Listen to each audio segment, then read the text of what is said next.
After reviewing her PSR, just a few things to highlight for the court, so the additional information. She is 38 years old, Your Honor. She is divorced. She has two children, an 18-year-old and an 11-year-old. They're living with her 18-year-old father. Her 18-year-old is going to be graduating high school in New York. If at all possible, she did indicate to me that if there was any way, she would like to be present to attend that. Again, in light of our discussions, it seems that may not be likely, but again, there's that factor. She certainly has that motivation to look forward to stay clean. This is her first felony. She has never been to prison before. Right from the start, the defense is trying to humanize her, painting a picture of a struggling single mom who's been through a lot. But remember, in court, sympathy only goes so far. The judge wants accountability, not excuses. Let's see how this plays out. She doesn't seem like she has a juvenile record other than a self-reported complicity charge. Other than that, there's no other juvenile record, Your Honor. She does not have a valid driver's license. She owes license fees. I asked her, of course, what she does for a living and confirmed that per the pre-sentence report, she is self-employed as an in-home caregiver. Of course, my follow-up question was, how do you get to the homes of the people you're providing care for? She said she takes Uber. I then said, would it not be more beneficial to you to save your Uber money to go towards your fees for your driver's license so that you don't have to continue to rely on Uber to get to that job? She agreed with me. So one of her goals then would be to obtain her driver's license, to obtain her GED. She only completed the 9th grade at Euclid High School, so that is a goal that she'd like to accomplish as well, potentially getting her opportunity for better employment. She indicated that the individual that she was with at the time she committed this offense was a person that she met at the jail. They exchanged numbers, went shopping together, became friends so that they could abuse substances. So she knows that she needs to make better friend choices. She does take responsibility in that she knows and recognizes she has her substance abuse, so her desire to attend NeoCap and or do another jail treatment program, she's willing to do those things, Your Honor, so that she can better herself and demonstrate to the court that she can leave the drug life behind. She was seemingly brought up in this sort of environment as evidenced by the death of several of her family members, Your Honor, including her father, who, as I understand, died of an overdose, her two sisters that she's lost.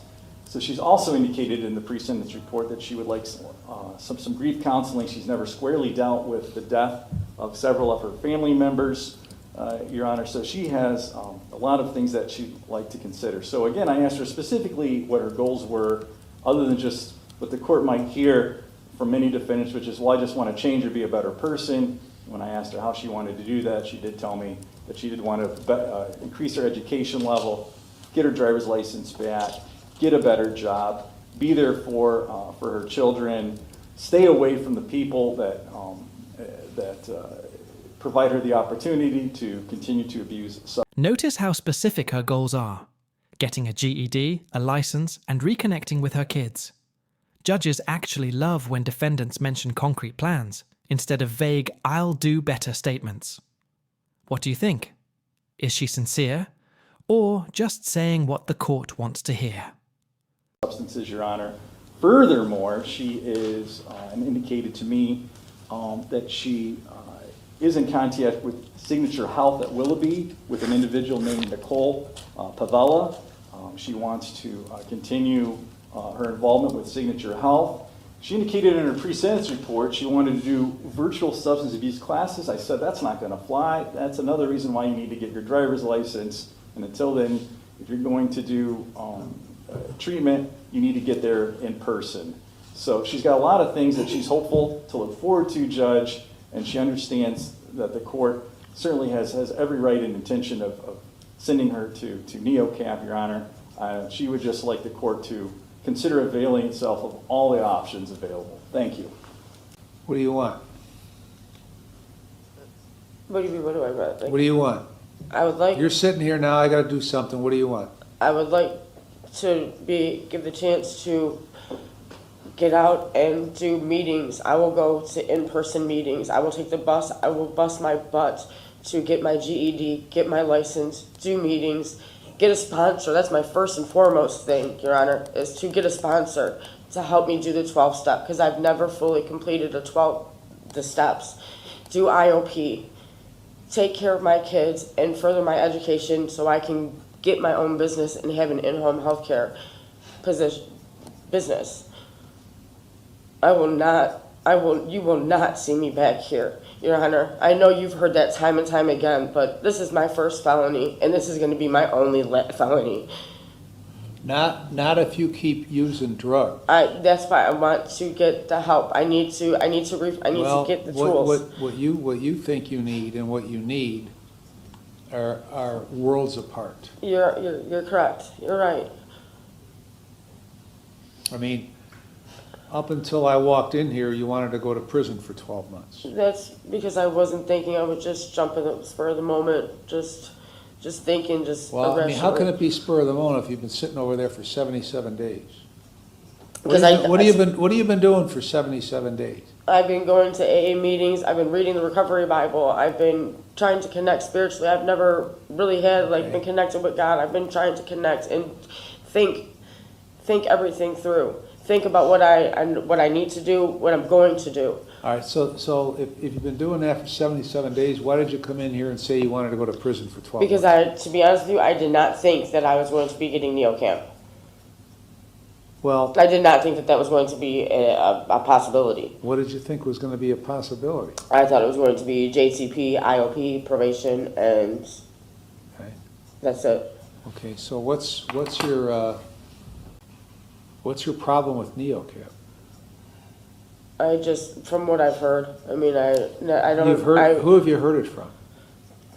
Inmates and other people, which I shouldn't be listening to. No, I don't have a problem with NeoCamp. It was just I just didn't think that. I don't know. I don't have an answer, Your Honor. What the problem is, in addition to your abuse of drugs over the last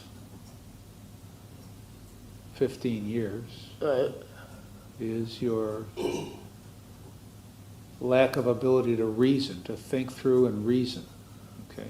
And that's exactly one of the primary things NeoCap is designed to do. Christ almighty, you jumped out of a car that was moving at least 20 miles an hour. Now, you were either completely screwed up on drugs or have no... This moment right here, classic judicial reality check. The judge isn't just angry. He's exposing a huge red flag.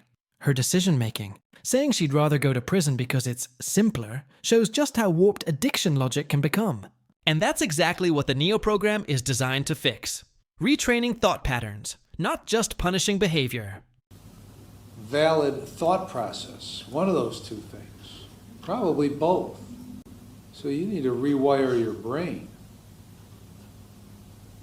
And virtual meetings are literally worthless.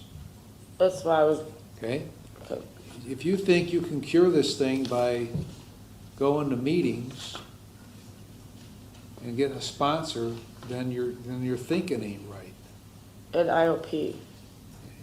Well, And not virtually, I said I'd go in person. you know, the IOP is only as good as the work that the person puts into it, and then that's only half the battle. And I'm willing to do all of it. All right, well, I guess you're going to be given an opportunity here to rewire your brain.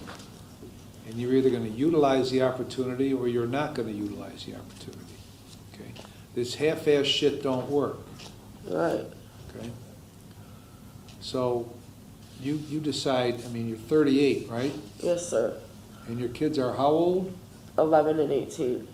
And the 11-year-old is in the custody of somebody who isn't even a parent of the 11-year-old. I know you're at it. Okay? So how screwed up is that? So you can either continue to let it be screwed up or unscrew it up. That's why I want the opportunity to get out Well, so I can do you'll get this. the opportunity, but that's not the question, okay? The question is what you're gonna do with the opportunity. Because 95% of the people that run through that seat right there get the opportunity, okay? About 10% of those people who get the opportunity take advantage of the opportunity. So you can be part of the 90% or part of the 10%. That's powerful. Only 10% of people actually use their second chance. It's the kind of line that sticks. And he's putting the weight of that statistic right on her shoulders. If you were in her position, would that motivate you or crush you? But that's up to you. I understand, Your Honor. Celeste? Thank you, Your Honor. The state is reluctantly recommending community control sanctions. I say, Why reluctant? well, as the court's aware, the defendant has vacillated between prison Right. and NeoCap within the last 5 to 10 minutes that we've been here, and also reluctantly because she's had prior attempts at treatment and, appears to have wasted those opportunities. A perfectly reasonable reasoning. Go ahead. Thank you. So, like I said, reluctantly, it is apparent she needs treatment if there's any hope of her succeeding in the future. So we are recommending all the treatment tools available to her, JTP, NeoCap, AA meetings, any other terms this court deems appropriate. There are 77 days credit. Okay, thank you. Decision point, Your Honor, also for... They don't have that for women. What? Yeah. Now, listen, when you sit here and you think about jail treatment and NeoCap and everything else, the first thing that goes through your mind is, that's gonna take me months and months and months, right? Isn't that part of what your reasoning is? Part of why you, when you came in here, you just wanted to go to prison and get it over with? Isn't it? Kind of. I mean, Kind of, because that's what all the dipshits over there say, okay? That's what you're gonna get. One more time, Your Honor. Thank you. Sorry for that, Your Honor. Who is that? That's a friend of mine. Who is it? Who is it? Yeah. He's a friend of mine, I James. know, what's his name? James Checkarellis. Okay. Probably shouldn't hang around Chickarellis, okay? Because he seems to be in the group of dipshits, quite frankly, by the way he conducts himself in here, okay? I'm sorry for that, Your Honor. It's not your fault, okay? But it will be your fault if you keep hanging around her, okay? Because he appears to be an idiot, That's who I'm. If I were you to give me a chance, that's who I'm leaving with. Is my mom. okay? Your mom's very upset here today. Very. She's all I am. I'm all she has. She's not doing good health-wise, and I'm all she has. Then you ought to be more concerned about her than you are about getting high. See, you're absolutely right, Your Honor. Me sitting in there has been so long, she needs me out there. My kids need me out. I want to prove to you. I know you've heard it time and time again. Bob, go see if that idiot's still hanging around. We left out the I courthouse did, before. okay. All right, I've reviewed the pre-sentence report and the psychological evaluation. Does that guy's name ring a bell to you by any chance? Yeah, that's who she said she was going to be living with when she gets out. Oh, that's in That's Euclid? not- no. Okay, that's who you've been living with, right? No, I'm living with my mom. No, I'm in the PSR, you've been living in The Euclid. information she gave us, that's where she, Right. that was her residence. Okay. And then she told me that's where she was going back. So Okay, all right. So I considered the pre-sentence report, the psychological evaluation, I've considered what you have told me, what counsel has told me. And I've considered all the provisions in 29, 29, 11, 12, and 13. I'm going to place you on community control for 3 years. You're going to serve 122 days with credit for 77. The last 30 days, you're going to go into the jail treatment program. You're going to complete it. You're going to follow the recommendations. Then you're going to go to NeoCap, complete it, and follow the recommendations. So those 2 first steps are very important. Okay, because that's going to give you the information you need to know in order to change your habits of drug ingestion and change your habits of thinking, okay? After that, you're gonna go to a sober living facility for a minimum of 6 months. You're gonna get a mental health evaluation, which you'll probably be able to get at NeoCap, and follow those recommendations. Because you need to deal with all this stuff that's happened in your past. So here's the deal. The judge just gave her what's basically a structured lifeline, treatment, mental health support, and sober living. But watch closely. Instead of relief, she's about to spiral again. This next part shows how deeply ingrained her self-sabotage really is. Happened in your past. Because if you don't, learn to deal with it, and you'll be back where you are.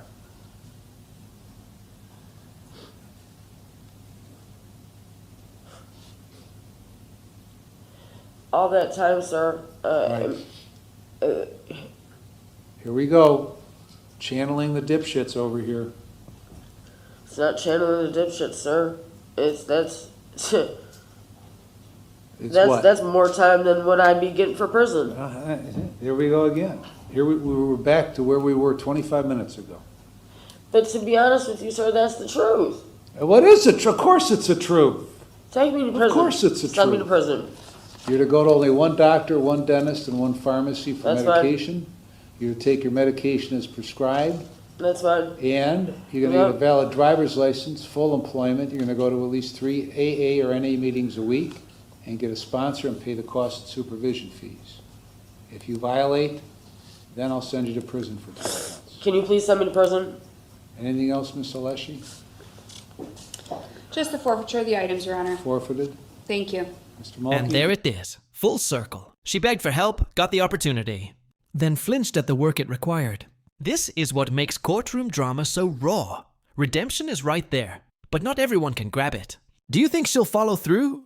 Or end up right back in front of this same judge? Mr. Mulkey? Not at all, Your Honor, thank you.